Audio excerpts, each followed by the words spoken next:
Joker is directed by Todd Phillips and tells a version of an origin story of the famous Batman villain, Joker.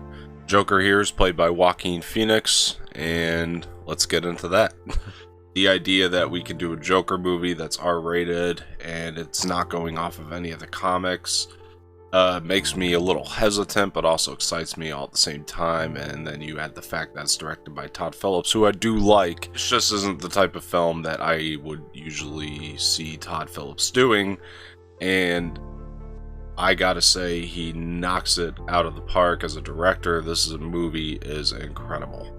Joaquin Phoenix is an incredible actor. He is one of the best of our time. I think that this solidifies that. The performance he gives in this movie is disturbing and epic all at the same time, and very real. My favorite Joker story, especially when we're talking his origins, is the Killing Joke graphic novel. I actually also do like the Killing Joke animated film, for those of you who would like to know. This film is not that, it's definitely its own thing. It takes a couple of little tiny elements from the Killing Joke, and I gotta say, I'm honestly blown away by what was achieved here. I'm floored. So from a technical standpoint, this is a visually stunning film. It is awesome. It looks like a 70s movie in a lot of ways. It's gorgeous. I love the way that they shot Gotham, which really looks like a 1970s New York. And I think that that's a cool take, because this movie kind of feels like older Martin Scorsese films such as A Taxi Driver or King of Comedy that had that sort of aesthetic of the 1970s New York, which is something we need more of.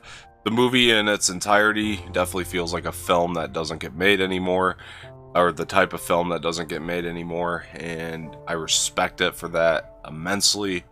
And I commend Todd Phillips for trying to do something like this. It's no wonder Joaquin signed up to this movie, because he's not usually a franchise guy, but when you read the script, I can't imagine any actor saying no, especially a Joaquin Phoenix.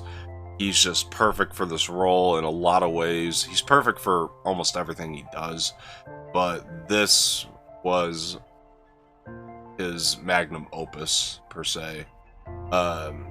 He's going to go down in history for doing this role. And there are many scenes in the film that feel instantly iconic and instantly classic. There's no doubt in my mind that this film is going to go down in history as one of the greatest films ever made. And I think it already is. It's so damn good. Now, I gave my opinion. A lot of this is going to depend on what you're trying to get out of this movie. Do not go in expecting a typical comic book film. That's not what this is. This is a very disturbing, mind you, character study with a strong narrative, and it does have some fan service for the comic book fans, which I actually enjoyed. I was worried about how much they were going to dive into that, but they do it in such a way where it never loses its footing. This film still remains the same film throughout its entirety. It stays grounded, it stays on its feet. It's a much more grounded comic book film than what we're used to.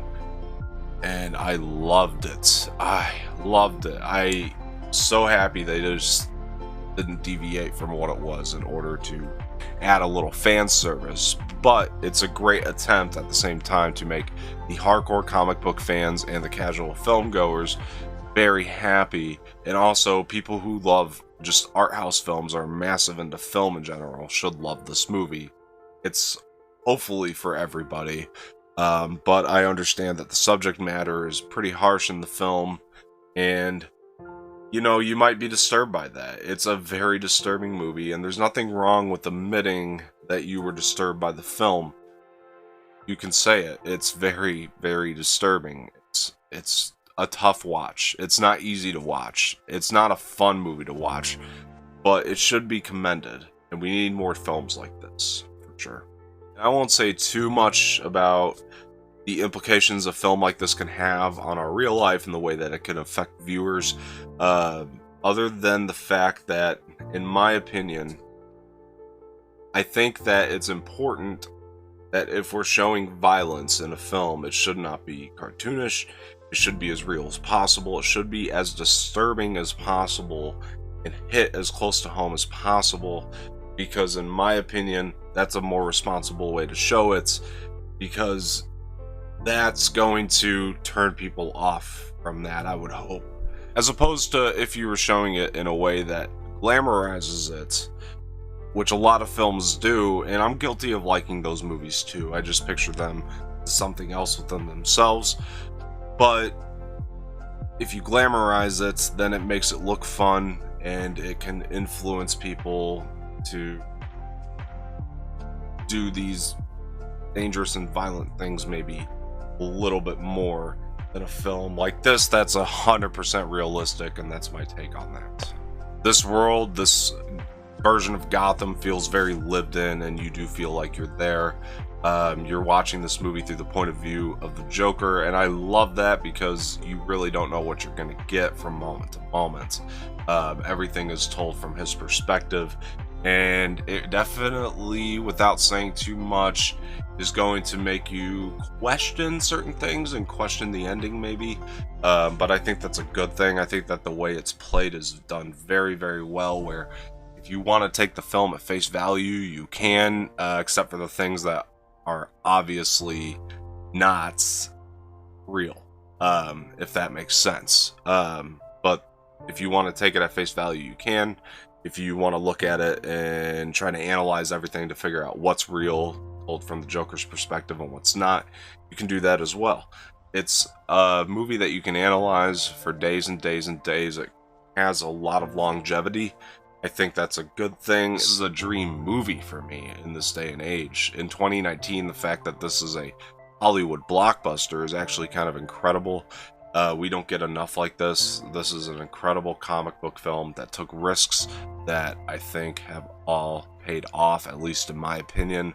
I enjoyed the entirety of this movie, and I've seen the film twice now, and I had a great time both times viewing it, and it got better the second time, and I can't wait to see it the third time, because it's something you want to analyze. It's not the type of film you see over and over because you're having a great time watching it.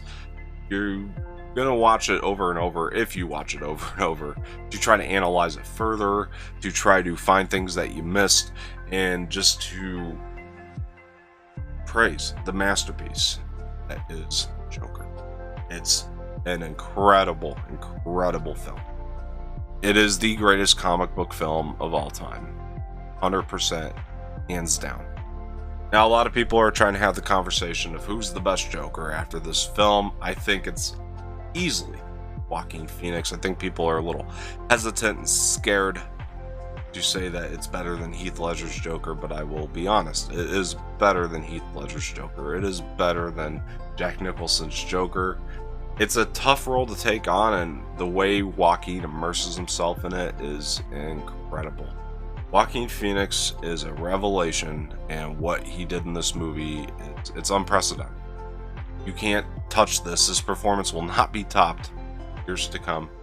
I think it's obvious that he has to win Best Actor at the Oscars this year. He's just that damn good. It's a performance that we'll never see for a very long time. I admire that completely. I'll go ahead and say that this film is 100% infection. Every so often you see a movie that deserves a grade that's almost better than an A+, or rather A+ isn't a good way to... It doesn't do it justice just to say that this movie is perfect and it deserves an A+. This is better than that. This is going down in history as one of the greatest films of all time. So, for my grade today, I'm going to do something new and say that The Joker is a masterpiece. Guys, I've been Don Martino. I appreciate you tuning into my channel. I appreciate you watching the video. This has been a review of Joker. And please subscribe, hit the like button, leave some comments in the feedback section, share this with your friends. I'll also be leaving my Twitter and Instagram in the description below as always, so be sure to, follow me there. And I appreciate you guys tuning in, and I will see you guys next time.